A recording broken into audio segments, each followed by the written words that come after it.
It is weird, don't you think? That someone was like, "Hey, you're gonna live underneath the ring," and you're like, "All right." What's underneath the ring besides tables, ladders, and chairs? That's literally it. That at the television taping, or not tapings. Yeah, some of them were taping because SmackDown wasn't live. But I would have a headset, and there was a bunch of Gatorades for the cameramen, and I had my own monitor under there. But other than that, at house shows and live events, there was nothing. It was just me. It was crazy. Now, a lot of people probably want to know: is there a trap door, or do you have to sit there underneath that ring and wait till you're under there for like 3 hours waiting? I've been under there for 6-7 hours waiting. Are you kidding me? Yeah. There's no way to get in and out? Well, I mean, how are they going to build a trap door in an arena? They had a grave at one point and someone was buried alive. I thought they could figure out how to do that for you. In every city, they're going to build a trap door in an arena floor? I don't know. I don't work there. These are questions. This is not even a WWE thing. This is, man, this is a world, like a construction level it up. Level it up just a smidge. And then you can build it something. Just that part of the cement? Have you gone to the bathroom underneath there? No. You've held it for 6 hours. You're telling me, hold on. In the crazy world we live in. Yeah. When we go to wherever the New York Knicks play, I think that's the Garden, Madison Square Garden. Yep. WWE comes to town. They're gonna make a new floor with a trap door, and then by the next New York Knicks game, get rid of it. Elevate the ring a smidge, and that can happen. I'm not a smidge. I'm not saying you're a smidge. I'm saying level it up. Level it up. The Undertaker has appeared from underneath the ring and shown up. He's obviously sitting down there for 6 hours at some point. I think they would help him out, but I guess they're not. No, they're not. They're not. There's no trap doors. So I think this is a touchy subject for you, being stuck underneath there for 6 hours at one point, having to use the bathroom and sitting there crossing your legs. No, I would just go beforehand and then I would go under there and take a nap. It was the best thing ever. I was comfortable, man. I'm a little guy. I don't need a lot of space. So all those people being slammed up top above you isn't waking you up? I got weirdly, I got used to it. Like I could hear, especially on like the live events, I could hear the match above me and know exactly what they were doing. It was a weird thing I could sense. Wow. That is like a sixth sense. Like, yeah. Oh my God. That's pretty cool. Yeah, it was nuts. Now, I recently talked to Mr. Kennedy, Mr. Anderson, and about the storyline involving you as Mr. McMahon's son. And I mentioned to him, I was like, so Kennedy revealed he was supposed to be the son and he got into trouble. So then they went a different route and chose you. Yep. How were you chosen for this? Kennedy got in trouble. That's it? I have no idea. Literally, I have zero clue. I was told that day at 3:45 in the afternoon.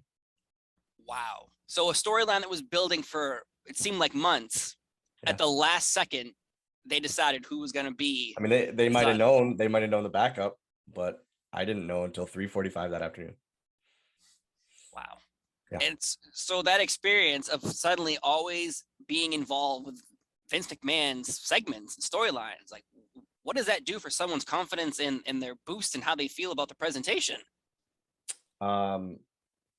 Stephanie McMahon the next week talked to me and she goes, I hope you're ready because this is going to be the biggest part of your career. And I was like, let's go. Like, here we go. I'm ready. Let's do this. And man, I was on the 15th anniversary Raw. I was on 4 segments, including the opening and the closing camera shots. And then I did a pose down with Hulk Hogan on that show. I did a backstage segment. Like, it's insane. It's insane. A kid from Oshkosh, Wisconsin, this happens to. It was awesome. So I guess, and it's funny, when I interviewed Kennedy, he was like, yeah, the night Kennedy also got injured before he won the Money in the Bank and he was injured. So then he told me you brought him to the hospital. Yep. So he was suggesting that possibly you kind of, ruined his career by by bringing him to the hospital and be like, yeah, he's really injured, he's really hurt. But obviously that's not the case, is it? No, I owe a lot to him. He trained me. he trained me in professional wrestling. He put his name out there to get me a job with WWE. And yeah, we've always been very, very close. He's again a super nice guy. When I talked to him, he was very nice. But he also did a pretty intense move to you off of a ladder at WrestleMania. Yeah, man, that was excuse me. That was still one of the craziest like moments in Mania history. I guess it's always like that year. It was in every package, every Mania package, every like hype reel for that Mania. It was, and it was an idea that kind of came out. And it was incredible. I have a photo of it in my office. It was, and it's even more special because of the relationship Ken and I have. Yeah, again, it's one of those like, oh my God, is he really going to do this? Is he really going to do this? Yeah. And Yeah. of course, I think one of the matches that people might bring up to you often during interviews is the WeeLC match. And that was the best match on that card. And you were on the pre-show. I know. And that's what's and to me, obviously they were like, ha ha ha, this will be funny. WeeLC, ha ha ha. And then you go out there and you actually have a badass match. Everyone involved killed it. It was supposed to be presented, I believe, as a joke and as a comedy thing. But we had the best match on the card that night, including Evolution Evolution versus Shield in like a street fight. And I was like, we killed it. And I know we did. And I'm going to tell everyone we did. And that might not have been a good move on my end, but I don't care at that point. We all had the mindset, all the 3MB guys and I and Matadors and Torito all had the mindset, and everyone helping us, agenting and producing the match, had the mindset of, let's shove it up their ass. If we're going to be honest, shove it up their ass. They want this to be a ha-ha comedy thing. Let's just go out there and kill it. And it's the greatest thing I'll ever do in my career.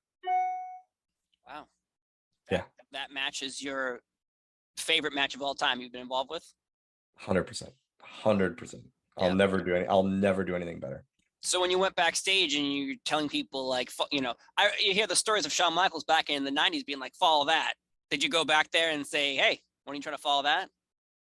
To myself. No, you didn't say, you didn't go to anybody else. No, I'm not a dickhead. Pardon my language. I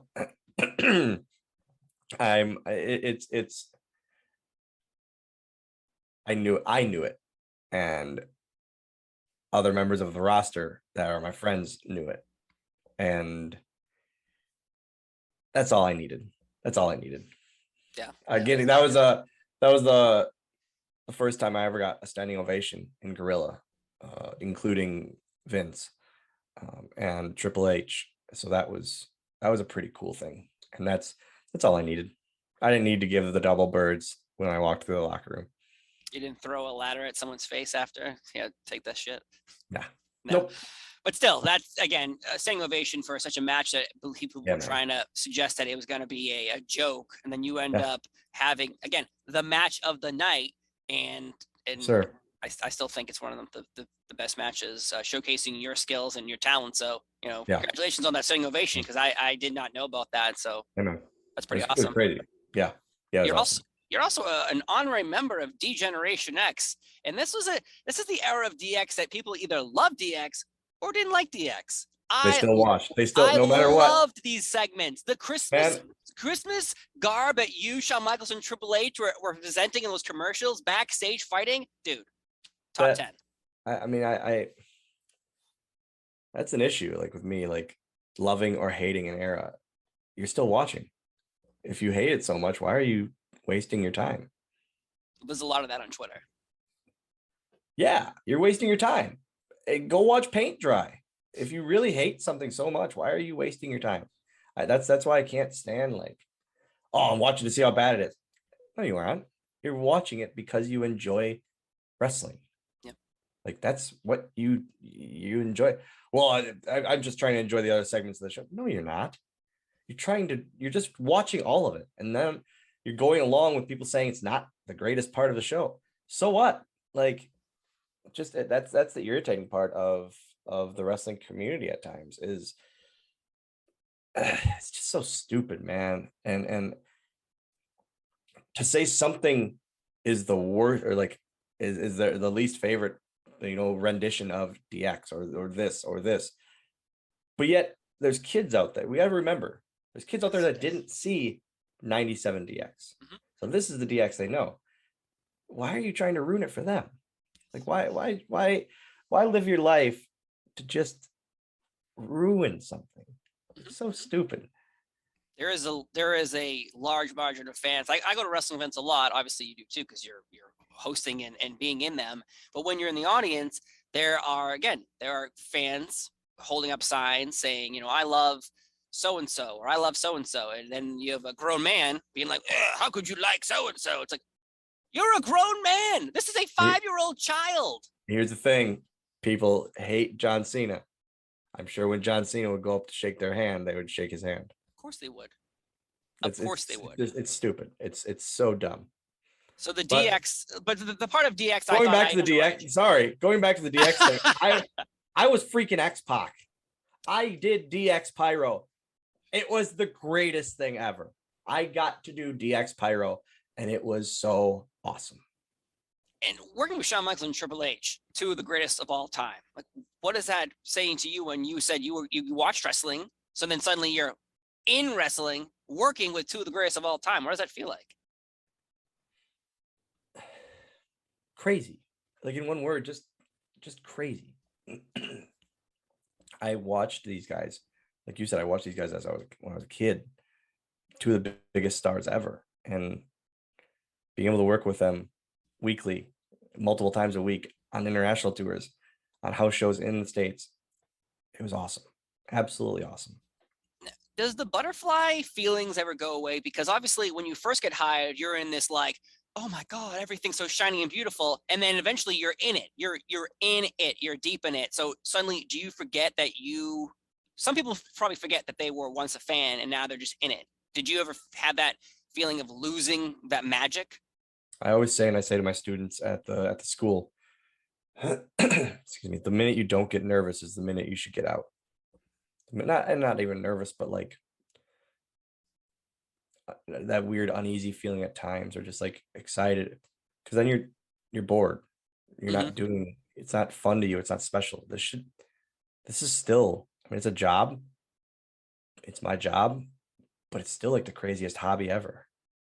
And like, I get to do my hobby. I don't have to punch a clock. I don't have to go to a 9-to-5. This is the weirdest, coolest job ever. And doing a 9-to-5 scares me. Like, I don't ever want to do a 9-to-5 again. I would, and I probably will have to at some point. But it scares the hell out of me. Like, I love what I do. I absolutely love what I do.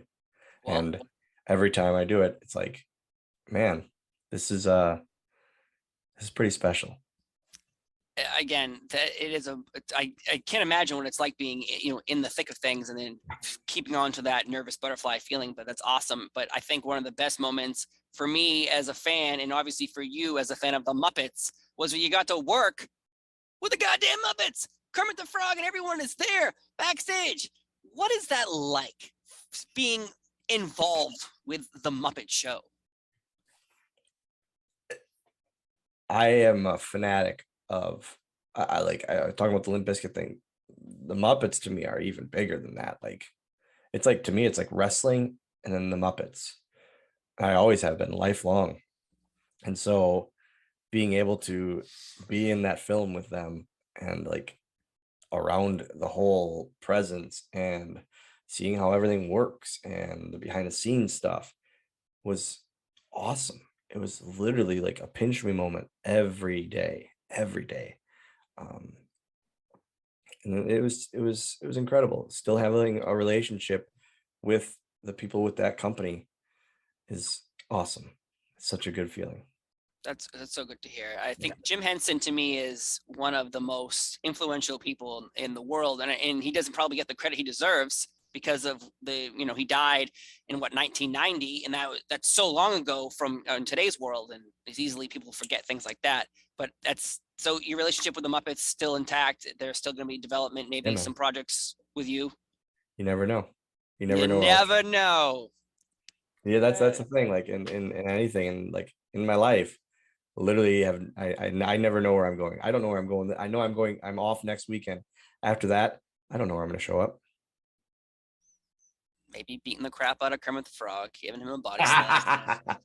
I think that's the match I want to see. Kermit the Frog versus Hornswoggle. I truly feel they were trying to figure out when the Muppets hosted Raw, how do we do a match with them? And I was like, guys, I don't think this is gonna work. I truly don't. So, but it was man, it was incredible. I have such a collection of Muppet stuff that it's like taking over my living room and my house. I love everything about it. Yeah, for me the same thing. It goes wrestling and then the Muppets for love and admiration and appreciation for the craft behind both wrestling and the Muppets. Kind of both entertaining, both showcasing, both making you laugh, making you forget about your problems and enjoying sitting down and just laughing or crying. And that's so. What's your favorite Muppet movie then? Since we're talking about Muppets, the original Muppet. I think that one takes the cake easily for me. People don't like Muppet Treasure Island, and I really like Muppet Treasure Island. I love Muppet Treasure Island. That's a really, really fun one. I've watched Muppets Wizard of Oz once in my life, and that's all I need to. They tried really hard, but it's not great. But yeah, it's just all of them, man. I can watch all of those any day, any Muppet film, any day of the week, and just relax and enjoy it. Yeah. The greatest Muppet presentation of anything is when they all go to Fozzie Bear's mother's house for Christmas and Sesame Street's there. But yeah, we watch it. We watch a pirated YouTube video of that every year for Christmas. I do the same thing. Yeah. It's such a fun, like heartfelt, good feeling Christmas movie. Yeah, again, Fraggle Rock, Sesame Street, and the Muppets all together celebrating Christmas. And a Jim Henson appearance. Right, washing dishes. Yeah. How can you ask for more? It's awesome. If only the Elephant Warrior was there, I think then that would be your favorite. It might beat the Muppet movie. He'd ruin it. He'd ruin it for me. Awesome. So what are your goals for the year? Because you've done so much so far, but what about the rest of the year? I don't know. I don't man, like I tell, again, going back to the training school and my students, I tell guys, set little goals. You can't set big goals. I can't say, man, I'm going to go back to WWE, or I'm going to be on AEW, or I'm going to be president. No, because if it doesn't happen, you failed your goal.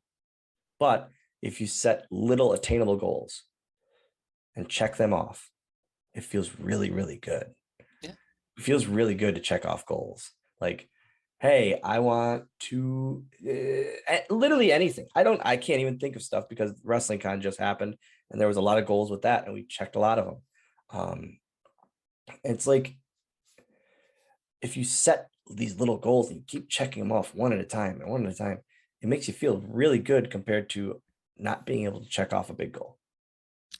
True. And now that you're just wasting it. To me, you're again going back to time wasting. You're wasting your time being upset at something you can't control.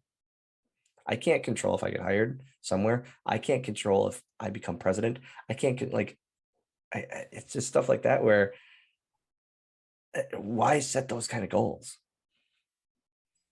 Well, I guess some people need to reach for the stars or reach just in front of them a little bit and see what I think reaching in front of them, just in front of them a little bit is I got short arms, man. I can't reach for the stars.